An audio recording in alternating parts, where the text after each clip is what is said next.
ñooy ay fippu te li ma laaj na fi moo di ne pourquoi depuis un certain temps on a noté benn recrudescence ci wax wàllu rébellion boobu bu fekkee ne Macky Sall stabilisé woon na ko. Non, du moins, je rejoins Nafi dans ce qu'elle a dit. Effectivement, le président Macky Sall, quand même, il faut le lui reconnaître, le magistère, ça a été un magistère, bien ramené. On a fait noter une accalmie totale. Accalmie boobu, je crois, ça a permis effectivement nit ñi yaakaaroon ni que daañu dem vers ce qu'on appelait la paix définitive. Man mii personnellement j'ai eu à animer quelques conférences à Ziguinchor à l'université notamment dans ce cadre-là parce que ñëpp jàppoon nañ ni que effectivement on allait vers la paix parce que jàmm ji ñu gisoon effectivement mosuñu ko gis depuis 1982 mais le drame et ça il faut le reconnaître mooy que on est en train de vivre les années sombres du pouvoir de Diouf moom la ñu nekk di vivre actuellement avec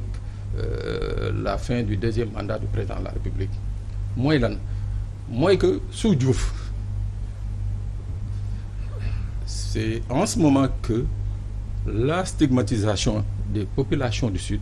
était hyper non je dis c'est-à-dire c'était hyper présente. Beaucoup de fonctionnaires qui écoutent. Je ne peux pas laisser passer ça. Oui, mais. Après di nga rebondir Nafi. Vous aurez le temps. di nga rebondir. Je vous laisse rebondir ou bien. Allez-y Pape après Nafi Je voudrais juste que vous mesuriez s'il vous plaît vos paroles. Mais non, je fais ce que je dis, c'est dans la mesure hein. Je dis effectivement, il y a eu sous le pouvoir de Diouf une hyper stigmatisation. ci wolof Pape làkk leen wolof. voilà kooku moom dafa amoon fii ci nguuru Abdou Diouf. ñii nga xam ne féetee nañu woon ci administration bi ñi ci bëri ci ñoom je pèse encore mes mots parce que je suis à la télé ont perdu leur boulot juste parce que quelque part on les a soupçonnés au cours de waaw soupçonné nañ leen xëy na dëkk nañu fële dañuy bokk ci lii wala ci lee. Il y a plusieurs exemples que je peux donner et que j'assume mais dama ne loolu yëpp ba benn moment dañ ko perdre de vue parce que Abdoulaye Wade ñëw na fii. mais lan moo ko indiwaat tey jii. ma ñëw foofu Abdoulaye Wade a posé les jalons de Foundiougne 1 Foundiougne 2. waaw Foundiougne 1 Foundiougne 2 boobu moo juróon tey jii li ñuy wax les repentis moo juróon les fameux projets yi nga xam ne. De réinsertion de démobilisation et de réinsertion Foundiougne 1 ak Foundiougne 2 moo ko juróon mais pourquoi tey jii wax ji dellu si waat mooy que la politique ou bien moo nekk di dellu si waat la politique politicienne. lii may wax dossier aussi sérieux. Non si parce que li may wax ni je dis bien sous le pouvoir de Diouf kii di Landing Savané nga xam ne régulièrement da doon gagner le parti socialiste à Bignona Landing Savané boobu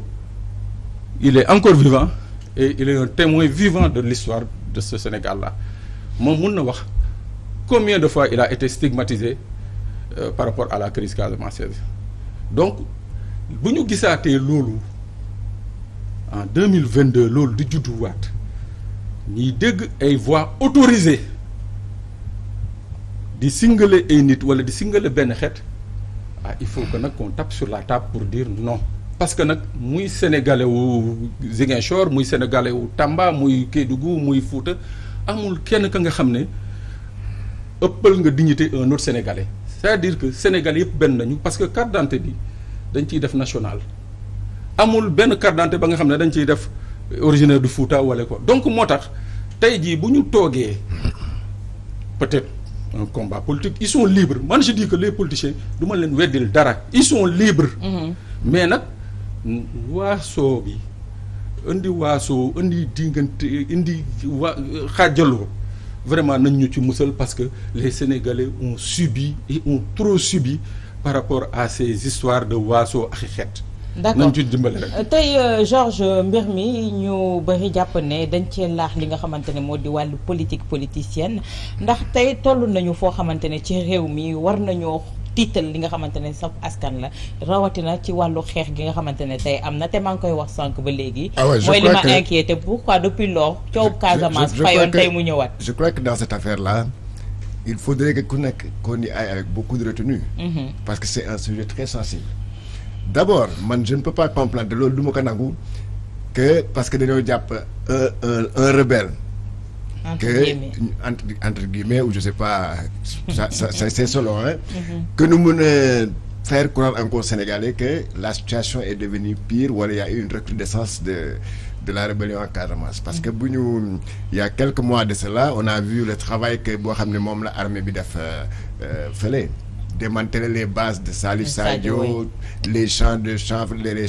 indien, tout ça. Donc, il nous donne d'ailleurs un certain espoir, comme le gouvernement a fait beaucoup de choses dans cette affaire-là, dans cette affaire de rébellion. Maintenant, vouloir faire croire aux Sénégalais que manifestation de l'opposition mène indi ou bien attirer des éléments du MFDC à partir de l'arrestation d'un seul monsieur. Bon, on a dit, d'ailleurs, dégg naa procureur bi nee na am na ñeneen ñu si bokk mais dañoo daw. ñooñu nag nee nañ ñu ngi ko ne di leen wër mais quand même il faudrait pas ancrer dans l'esprit des Sénégalais que opposition bi dafa nekk en connexion avec certains éléments du MFDC te loolu c'est dangereux parce que day tiital nit ñi te là mooy politiser quand même un débat boo xam ne ça n'a rien à voir c'est bien beau bu ñu arrêté un rebelle boo xam ne il est connu boobu kay tout le monde doit applaudir maintenant de là à chercher des connexions boobu loolu lay bañ c'est-à-dire naan kii boo moytuwul lii moo ko indi woon lan moo en fait il y a rien qui établit que gars yi il était venu pour manifester léegi bu ñu ko jàppee nee naa la mën am soxlaam di profiter de son comment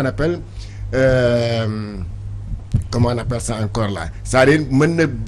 dugg si biir mbooloo mi te kenn du ko xamee de façon incognito peut-être looloo taxoon peut-être mu bëgg a profiter situation boobu mais je pense que il a bu fekkee ne loolu lu jàpp wala dafa ñëwoon ci manifestation bi à lui seul il pouvait rien faire quand même moi je ne crois pas qu'un seul rebelle puisse brûler Dakar donc nañu régler cette histoire de rébellion à part mais ne pas quand même une stigmatisation wala des raccourcis pour faire croire aux Sénégalais que ñii kat waa Yewwi Askan Wi ñoo leen fi indi ça quand même bon c'est extrêmement grave. tey na fi par rapport à ce point là naka la ñu mën a def ba dissocier li nga xamante ne moom la ñuy wax tey jii ne kooku manifestation Yewwi wala am benn connexion bu ñuy indi entre l'opposition et ces rebelles. Alors tout d'abord nga permettre-moi parce que Pape li nga wax c'est extrêmement grave man je pense que depuis l'avènement du président Macky Sall vous-même vous l'avez reconnu. ci wolof Nafi lébu nga tëngeej nga jóge làkkal wolof. ab lébu la ma ay lébu la ma làkk léegi sax. bi président ñëwee ba tey macha allah gis nañu jéego yi mu def ay villages non seulement dafa libérer villages yi mais daf ko tabax avec l'armée encore une fois au Sénégal on a la chance dañu am chance. Cité benn village. Armée Nation. Cité benn village. J'ai oublié le nom du village mais si vous voulez j'appelle tout de suite le correspondant de la RTS qui est à Ziguinchor qui a fait tous les reportages là-dessus ay village lañu tabax ko ba mu baax population ñu di leen fa armée bi di leen jàppale pour ñu mën a vivre en paix. Ça c'est non mais li ma lay wax nii c'est pas de la fiction. non c'est pas de la fiction. non li ma bëggoon nga tudd village rek. non il y a le village de Bissine pour confirmer li ngay wax. Exactement il y a le village de Bissine. il y a le village de Senguer. exactement et en plus d'autres villages léegi loolu xam nga kuy def loolu kooku diviser tax ko jóg awa parce que ñun tamit dañu am une mission importante d'abord en tant que journaliste mais surtout en tant que politique il faut que ñuy rétablir la vérité des faits c'est extrêmement loolu dafa am solo donc koo xamante ne nii tey relier na la Casamance au reste du Sénégal avec un pont historique boo xamante ni daf ko réhabiliter koo xamante ne nii depuis qu'il est là je pense que il a construit dafa tabax ay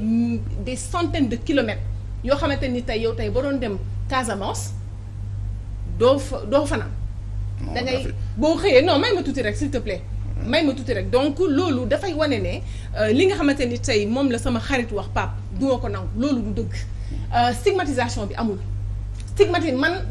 stigmatisation bi amul man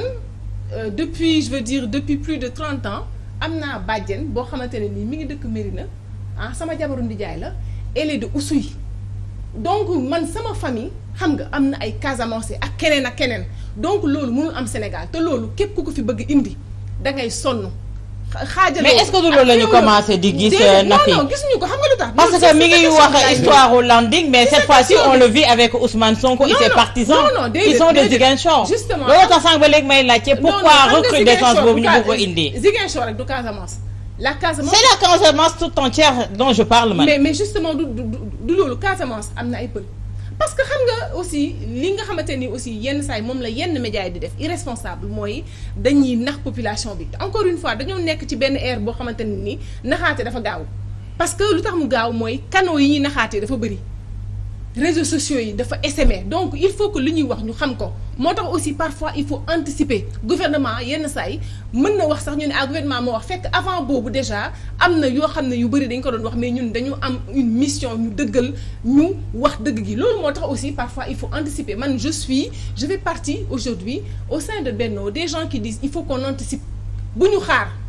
parce que mais nag parfois aussi li ñu naan rek saay-saay yenn saay da lay gën a gaaw parce que nee nañu saay-saay waxul dëgg mais yàq da xel donc loolu yëpp tey dafa nekk loo xamante ne dañ koy jàmmaarloo dañ koy jànkonteel macha allah nag ñoom ñu xarañ ñoo xamante ne nii c'est des spécialistes des médias ñoo xamante ne nii aussi c'est des spécialistes de la science politique parce que c'est important actuellement Sénégal ñu dalal awa sa question foofu man laa bëgg tontu dama bëgg ñu dal